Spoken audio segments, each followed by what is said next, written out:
Hi, my name is Nancy Roelfsema, and I'm a quilter. I'm going to share with you some tips and techniques that I use when I'm making quilts that make quilting easier. Generally speaking, most of the quilts that you're going to make are going to be made with 100% cotton fabric. You really need to be sure that it's a high quality fabric. Remember, when you're buying fabric, you get what you pay for. If we look at the anatomy of fabric terms when you're looking in quilt books is going to be done, you're going to see it in three different ways. You're going to see the length of grain. The length of grain on the fabric is going to be along the selvage edge. That's the edge that the manufacturer has made that cannot fray. Oftentimes on that edge of fabric, you'll also see a color code and who made the fabric. The next way you'll see fabric is in the width of fabric. When you're looking in quilt patterns, you're going to see it referenced as WOF, width of fabric. The length of fabric has very little stretch due to the way that it's woven. The width of fabric, however, has quite a bit of stretch. That can be a good thing, that can be a bad thing. You just need to know that the fabric will stretch. The third way that you'll see fabric oftentimes in patterns is on the bias. And the bias means that it's going along the diagonal. The scary thing about bias is it's very, very stretchy. That can be a very good thing too, depending on the technique that you're going to use. When you bring the fabric home from the fabric store, it's going to be folded in many different ways. I like to prepare my fabric when I bring it home from the store so that when I'm ready to quilt with it, it's ready for me to start cutting it.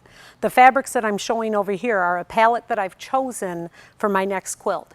These fabrics have already been folded in this technique, and you can see how easily it is to see the fabrics that I've chosen, so when I'm ready to work with it, it's easy to access those fabrics.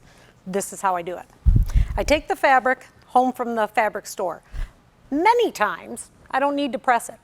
Most of the time when it comes home from the fabric store, it's going to look just about like this. There might be small creases in it, but nothing that I can't deal with. The selvages on this particular piece of fabric are pretty even, so I don't even have to repress the center fold. There are some times that you do have to repress the center fold, but in this case, it's just not necessary.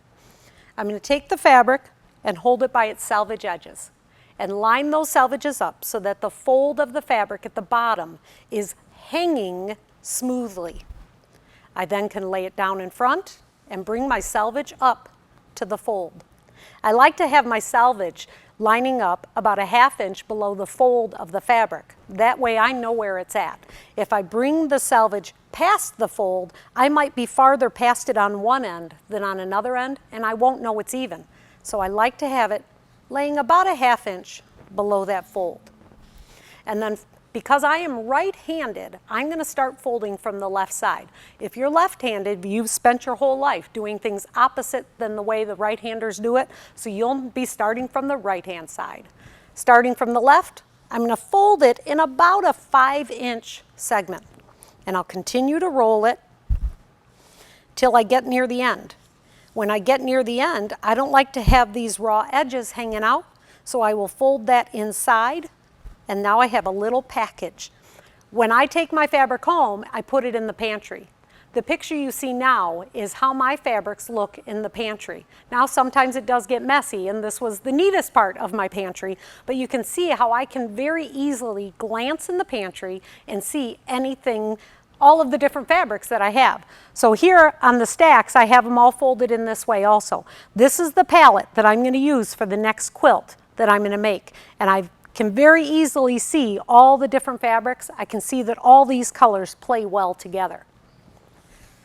The other way that you'll see fabric in a quilt shop in particular is in fat quarters. They're very popular.